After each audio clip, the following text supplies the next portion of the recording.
It's like, oh, okay, that's cool. I went over parvo. I went over Vivax. I went over EBV. Influenza, it's right here. Salicylic acids, right? Good. And then Babesia is not a big deal, but they have neuraminidase sensitive and trypsin sensitive receptors. Anything I think for USMLE is usually just actually about Lyme's or Ixodes, tick, or as far as like they try to trick you. One thing to watch out for is when you have Lyme's, any kind of arthritis takes months to years to develop.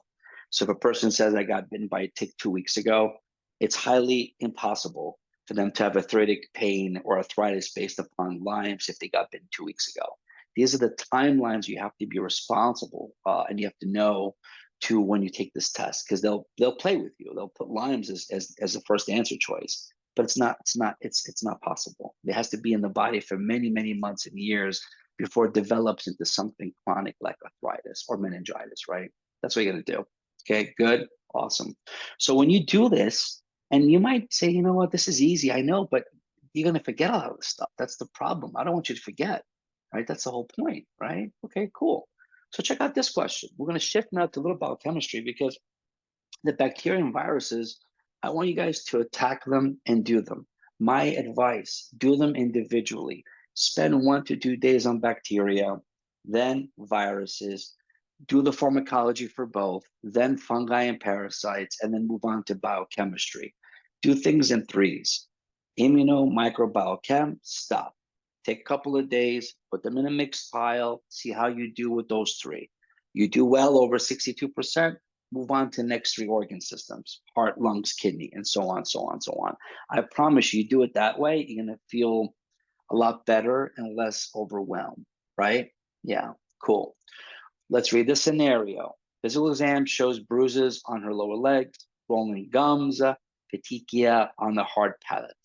This patient's symptoms are most likely due to defective synthesis of a substance that is composed primarily of which of the following amino acids? I don't know yet. I got to read the first part of the scenario, right? I got to see what's going on. A 67-year-old woman with depression comes to the doctor, easy bruising and bleeding of her gums for the last 2 months. She has been living alone since the death of her husband a year ago.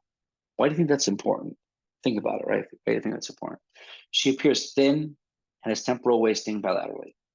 Why do you think they put this information in the text? And then also think now, what are they trying to convey? What is the message they're trying to convey to all of us? Please tell me in the chat box. What do you guys think? I have an answer. I already know what's going on. Malnutrition, yeah, right? I mean, a person lost their husband. Diet's kind of poor, like the toast and tea diet, you're not really eating. She's losing weight, thin, temporal wasting. She's bleeding gums, easy bruising, blah, blah, blah, blah, blah. Vitamin C deficiency, scurvy. Yeah, cool, cool. So this always pops up on USMLE. You're responsible to know all the 7 steps of collagen formation. There's 4 inside the cell, 3 outside the cell. I've done many videos on it. Go back into the library and check them out yourself. If you have access to the Qbank video library, I hammer this hard so you guys don't get any questions wrong. Okay. What is the answer, guys? In the chat, I mean, there's many amino acids here. What do we know about collagen formation? What do we know about scurvy? What do we know? Tell me, tell me, tell me. I could tell you the answer, but that doesn't help you. I gotta show you the answer, right? Yeah. Awesome photo. You should know all of this by heart. How horrible advice is that? Learn everything. Nah, that's not what I do.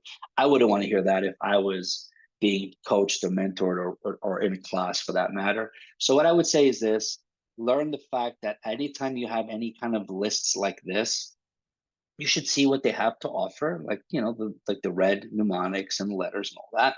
Then you say to yourself, I think it's more important if I can look at the different steps and see if there's any clinical correlations to it, any kind of scenarios, right? Well, of course. The second step, hydroxylation, C for hydroxylation, requires vitamin C. Scurvy. Step 3, problems with forming triple helix that is found in osteogenesis perfecta. Well, that's important to know. They can present OI to me anytime. And the last one is Menkes disease. So let me ask you this again. What does it say? The patient's symptoms are most likely due to defective synthesis of a substance that is composed primarily of what? What's the answer, guys? What do you think the answer is? We're talking about collagen, right? Proline and lysine deficiency, in this case, lysine. Got it. So let me ask you this, Dr. Q, Dr. Zasani. If you think it's collagen, right? Look at the question again. We have glycine, proline, tyrosine, lysine, arginine, alanine. Okay, so we'll follow your direction. We'll take out alanine. We'll take out arginine. Take out tyrosine. Now we're stuck with glycine, proline, and lysine. So as a test taker and test writer, I say to myself, they play games nonstop. When you look at this scenario, by the way, check this out. What do you see here, ladies and gentlemen? Glycine XY. Translation of collagen alpha chains, pre-procollagen, usually glycine XY. X is often proline or lysine, and Y is often hydroxyproline or hydroxylysine. So now we have proline, lysine, glycine. From the three, which one would be the best bet to actually hit the answer or knock out? What do you think? Because now we see proline and lysines right here, right? So glycine, no matter what, X and Y could either be this or this, but there's always going to be glycine.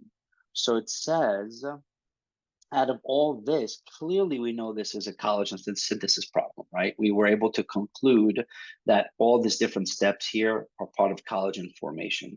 And this is a hydroxylation issue. Of course it is. But looking at the answer choices, what do you think we can knock out versus what do you think we're going to keep, Dr. J? What do you think? Now that we talked about it, what do you think the answer is? You can put in the chat box. I know you're overseas. So what do you think the answer is in the chat box? Think about test taking now. We have glycine XY. Yeah, exactly. There it is. Boom. So it's so simple, but complicated because it's like, well, I know all the steps in collagen formation, but then you also kind of understand that this test is tricky, but you have to play the game. It's like, well, if I see these two, it could either be X and Y. So these get knocked out right away. And by default, the sequence is always glycine XY. I know you've seen this probably a couple of dozen times, if not more. It's the first line of the actual step process. But because there's so much information we have to be responsible for, it gets tricky, right? Of course it does. So you say to yourself, crap, I kind of knew, but I forgot. It's okay, no problem, right? It's all here. Keep glycine always in play because glycine, no matter what you do, it could be proline and lysine or hydroxy, it's always going to be glycine. It says collagen is a third glycine. Glycine content of collagen is less variable than that of lysine and proline. So moving forward, please don't write this out and memorize. Say, okay, there's 4 steps inside, 1, 2, 3, and 4. There's 3 steps outside.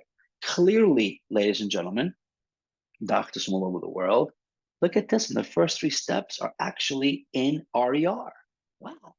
So I don't know about you, but when I read stuff, I don't read it like I did as a student, even as a physician. I read it more as a test taker. I'm like, well, this is so much information. What do I need to know to remember?